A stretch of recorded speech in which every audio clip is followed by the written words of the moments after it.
Don't take for granted things that you can do, because some others may not be able to. Follow your dreams and help others do the same.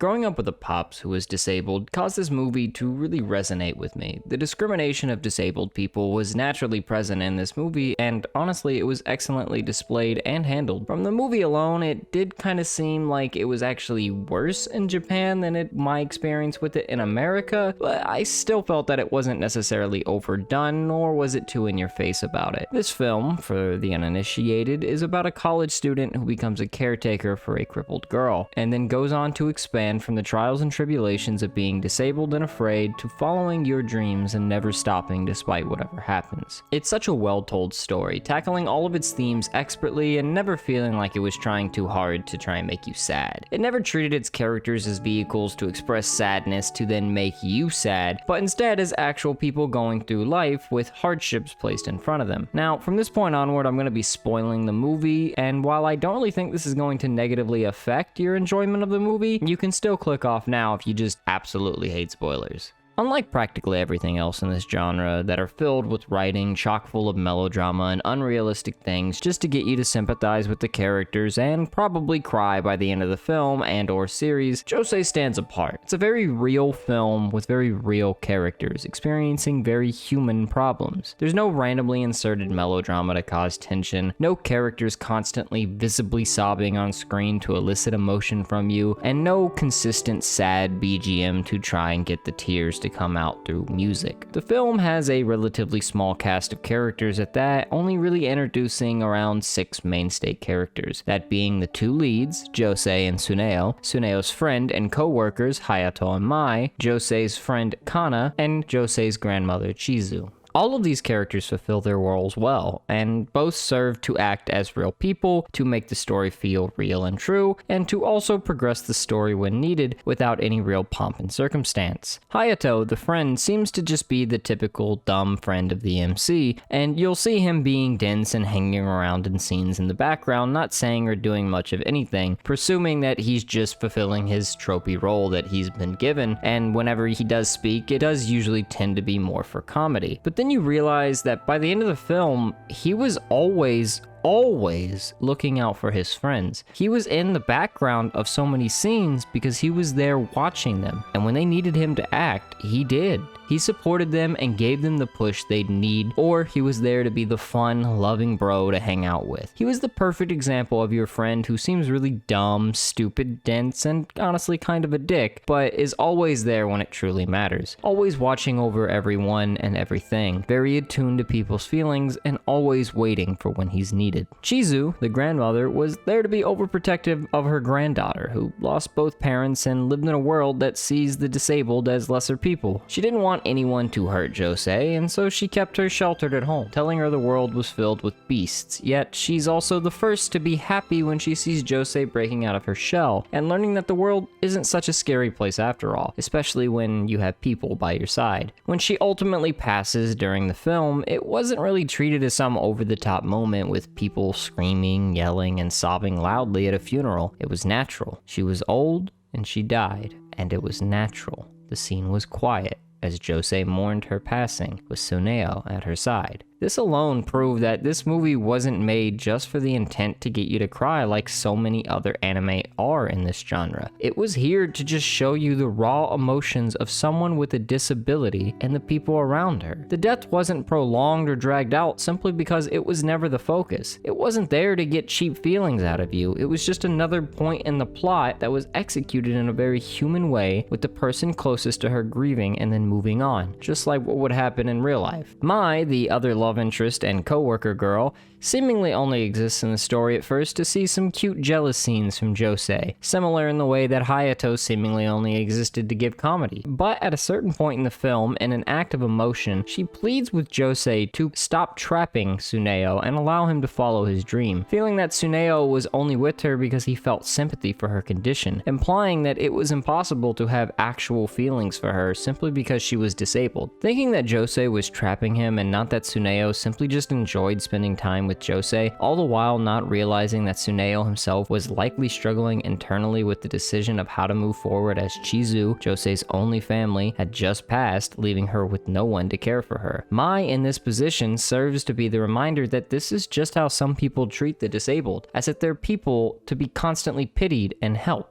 In Tsuneo's case, his thoughts are never actually vocalized, and even if he was worried about leaving her, it could have less to do with her disability and more to do with her sheltered upbringing up until that point. Tsuneo never saw Josee being crippled as something to sympathize with, nor something that made her weak. It likely didn't even register for him most of the time. She was just another girl with a bit of a shaky past that he wanted to see follow her dreams and not give up on them. These characters all make the film feel real, and it's through them that the two leads are influenced and cause the plot to move forward. What starts as a movie about bringing Josee out of her shell, then naturally expands into chasing your dreams. Tsuneo was the angel with the wings in his heart. He didn't treat Josee any differently than he would a normal person, and he encouraged her to follow her dreams of wanting to see the sea and wanting to draw and illustrate. He was there for her even if he didn't know her exact struggles, and when the accident midway through the film occurs, causing Tsuneo to be met with potentially never being able to swim again, when his dream was to be a diver and explore the ocean for all its marine life, he starts to lose his way. When that happens, Mai realizes that she was wrong, and after confessing that she loved him the entire time, staying true to her selfish character, she then evolves and in a way tells Josee that she's really the only one that can show Tsuneo the way. Despite the fact that Josee had currently given up at the time, blaming herself as she was the one who had told Tsuneo that she'd be giving up on her dreams after what Mai had said to her, and of course after her grandmother's passing,